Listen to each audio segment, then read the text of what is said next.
राजस्थान के नागौर जिले में पेशी के दौरान हरियाणा के गैंगस्टर संदीप बिश्नोई और सेठी के हत्याकांड में पुलिस के हाथ इतनी अहम जानकारियां लगी हैं कि पुलिस एक एक कर इस मामले की परत दर परत खोलती चली जा रही है। पुलिस ने इस पूरे मामले में अब तक 3 लोगों को गिरफ्तार किया है। मास्टरमाइंड सुनील उर्फ पंडित और उसके 2 साथियों को इस मामले में पुलिस ने दबोचा है, जिसके बाद जो खुलासा हुआ है वो पैरों तले जमीन खिसका देने वाला है।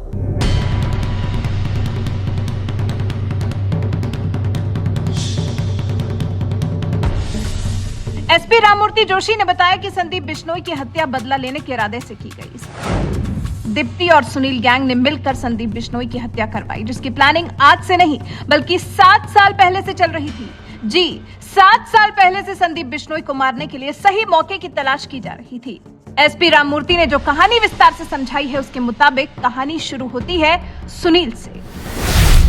सुनील की दुश्मनी 2009 में शुरू हुई थी गैंगस्टर संदीप से।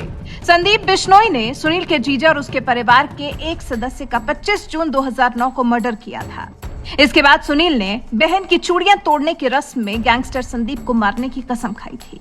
संदीप को मारने के लिए सुनील साल 2011 में कुलवीर तानसेन गैंग से जुड़ा।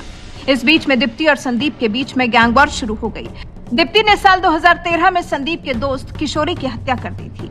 फिर संदीप ने साल 2015 में हिसार में ही दीप्ति के खास दोस्त संदीप गोदारा की हत्या कर दी। दोनों के बीच में गैंग वॉर की आशंका बढ़ गई। सुनील 2015 में जब जेल से बाहर आया तो दीप्ति के साथ मिलकर संदीप को मारने का प्लान बनाया और तभी से दोनों संदीप के मर्डर की प्लानिंग कर रहे थे।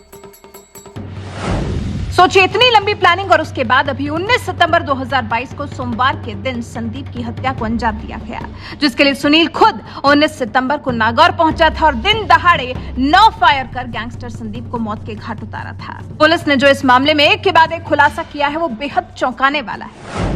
पुलिस ने बताया साल 2015-16 से सेठी की हत्या के लिए रेकी करने लगे थे।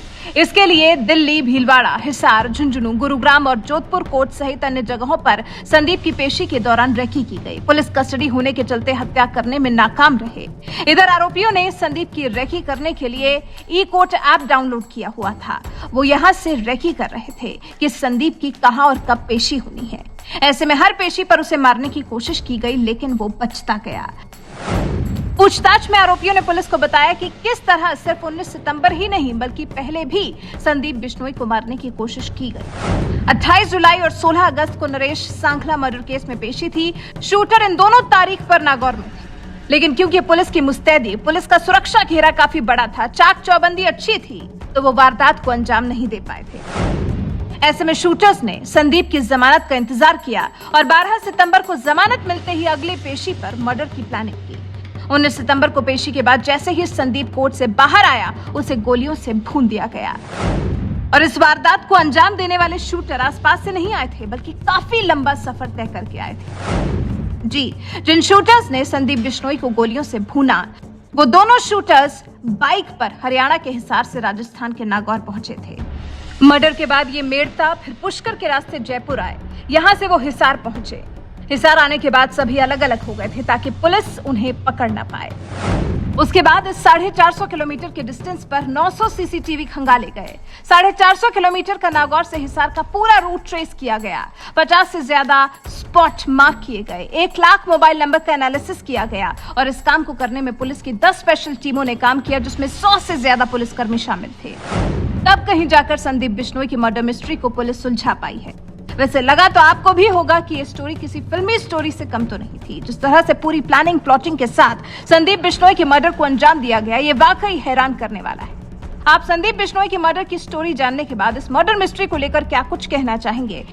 इन शातिर गैंगस्टर्स की सोच को लेकर आप क्या कहना चाहेंगे? आपके विचार हमारे साथ जरूर साझा करें।